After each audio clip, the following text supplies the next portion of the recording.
তুমি কি কখনো ভেবেছ তুমি কেন একই ভুল বারবার করো, বা কেন খুব সহজে ভয় পেয়ে যাও, বা কারোর মতামত তোমার কাছে এত গুরুত্বপূর্ণ কেন হয়? এই সব প্রশ্নের উত্তর লুকিয়ে আছে আমাদের মনস্তত্ত্বে।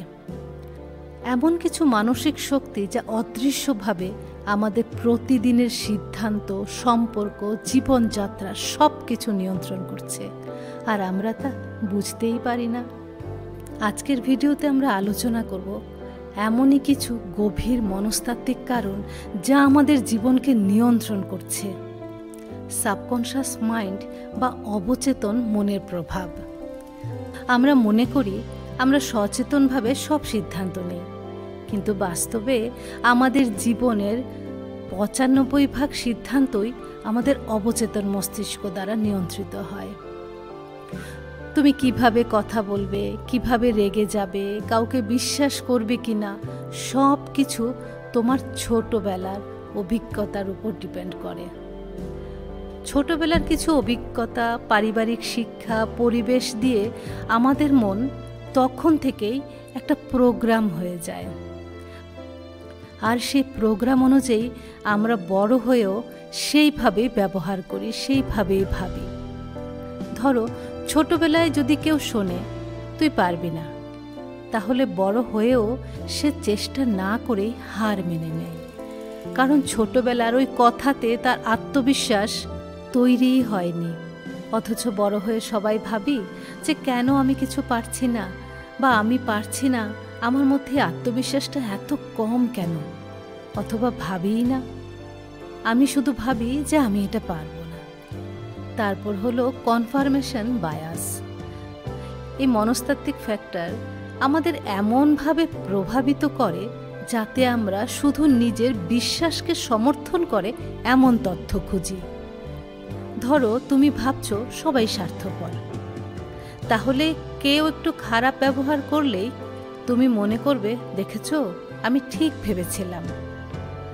এভাবে আমাদের মনের সব বিশ্বাসকে সমর্থনের শুধু তথ্য খুঁজি, আর যদি সেটা নেগেটিভ হয় তাহলে জীবনকে আরও বেশি নেগেটিভ লাইফস্টাইলেই আটকে রেখে দেয়। কারণ তখন তুমি কেউ যদি সাহায্য করে তাকে তুমি হয়তো গুরুত্বই দিচ্ছ না, কারণ তোমার মন প্রোগ্রাম হয়ে আছে সেই নেগেটিভ চিন্তাতে। তাই কখনো এমন হলে একবার নিজেকে প্রশ্ন করবে যে আমি কি সত্যি দেখছি, না শুধু আমার বিশ্বাসের প্রমাণ খুঁজছি। সামাজিক শর্তবদ্ধতা বা সোশ্যাল কন্ডিশনিং। আমরা জন্মের পর থেকে শিখি কি ভালো, কি খারাপ, সমাজ, পরিবার, ধর্ম, শিক্ষা, এসব থেকে। ধীরে ধীরে অনেক সময় আমরা নিজেদের যে ইচ্ছে বা স্বপ্ন সেটা ভুলে যাই। শিক্ষা পদ্ধতি বলে চাকরি করো, সমাজ বলে বিয়ে করো, অথবা চারপাশের লোকে বলে মেয়ে হলে এটা করতে নেই, বা ছেলে হলে এটা করতে হবে। আমরা বিভিন্ন নিয়ম কানুনের মধ্যে সব সময় আটকে থেকে নিজেদের সিদ্ধান্ত নিই। আমরা এমন একটা এই মৌন নিয়ন্ত্রণের অধীনে চলি যেটা আমরা বুঝতেই পারি না যে এই সিদ্ধান্ত আমার নাকি এটা সমাজের চাপ। তাই নিজের কখনো একটু আলাদা কিছু মনে হলেও বা একই রকম মনে হলেও একটু থেমে বোঝার চেষ্টা করবে যে এই সিদ্ধান্তটা কিসের, সমাজের চাপের নাকি তোমার মনের। তারপর কাজ করে অন্যের মতামতের ভয় বা ফিয়ার অফ জাজমেন্ট। এটা সবার জীবনেই অল্প বেশি ভীষণভাবেই জড়িয়ে আছে। লোকে কি বলবে, এই ভয় আমাদের অনেক স্বপ্ন থেকে দূরে সরিয়ে দেয়। তুমি হয়তো কিছু করে ভাবছো মানুষ কি বলবে, অথচ মানুষ হয়তো 2 মিনিট ভেবে সেটা ভুলেই গেছে, কিন্তু তুমি দিন রাত সেটা নিয়ে পড়ে আছো যে ও কি ভেবেছে, অথবা সামনের মানুষটা কি ভাববে। তোমার কোনো প্রতিভা হয়তো লোকের সামনে তুমি এক্সপ্রেসই করতে পারো না এই ভয়ে যে লোক কি বলবে। কোনো মনের ইচ্ছে স্বাভাবিকভাবে প্রকাশ করতে পারো না যে লোক কি বলবে, অথচ লোক কিন্তু কিছুক্ষণ পরেই সেটা ভুলে যায় আর নিজের জীবনে ব্যস্ত হয়ে পড়ে। কিন্তু তুমি সেই লোকে কি বলবে ভেবে সারাটা দিন, মাস, সপ্তাহ ব্যস্ত হয়ে থাকো। তাই নিজের অন্তরের কণ্ঠকে গুরুত্ব দাও, এই ভয়টাকে মোকাবিলা করো। তারপর আরেকটি ফ্যাক্টর হলো পেইন অ্যাভয়েডেন্স বা কষ্টটাকে এড়িয়ে চলার মানসিকতা। আমরা যে কোনো কষ্ট বা আবেগজনিত সমস্যা থেকে পালিয়ে যেতে চাই। কারোর মৃত্যু, ব্রেকআপ, অপমান, এই অভিজ্ঞতাগুলোকে আমরা চাপা দিয়ে ফেলি। আমরা ভুলে যেতে চাই, আমরা মনে না করার চেষ্টা করি বা অন্য কিছুতে মন দিয়ে এই জিনিসটা থেকে পালিয়ে বেড়াই। কিন্তু অবচেতন মন কিন্তু সেটা ভোলে না। সেটা অবচেতন মনে জমে গিয়ে পরে রাগ, অবসাদ বা অস্থিরতার রূপ নেয়। আর এই জন্যই হয়তো হঠাৎ করে তুমি রেগে যাও, হঠাৎ করে তোমার কান্না পেয়ে যায়। তুমি হয়তো বুঝতেই পারলে না যে ছোট্ট একটা কথায় তোমার কান্না পেল কেন, বা তুমি এমন সামান্য কথায় রেগে গেলে কেন। আসলে তোমার পুরনো কষ্টটা ঠিকমতো বোঝা হয়নি বা তুমি তাকে বোঝোনি, হিল করনি। তাই নিজের কষ্টটাকে, আবেগটাকে অনুভব করো। আর যদি খুব কষ্ট থাকে সেটাকে কোনো থেরাপির মাধ্যমে হিল করার চেষ্টা করো। তুলনার ফাঁদে পড়া। আমরা নিজেদের সব সময় অন্যের সাফল্যের সঙ্গে তুলনা করি। ও এতটা অর্জন করলো, আমি কোথায়? ওর চেহারা এত সুন্দর, আমি কেমন যেন? ওর কত গুণ, আমার কিচ্ছু নেই। এর ফলে আমরা নিজেদের মূল্য হারিয়ে ফেলি। এই সাইকোলজিক্যাল ফ্যাক্টরটা তোমাকে স্থির থাকতে দেয় না, বরং নিজের প্রতি ধীরে ধীরে একটা ঘৃণা সৃষ্টি করায়। এই ফাঁদ থেকে বেরিয়ে আসো।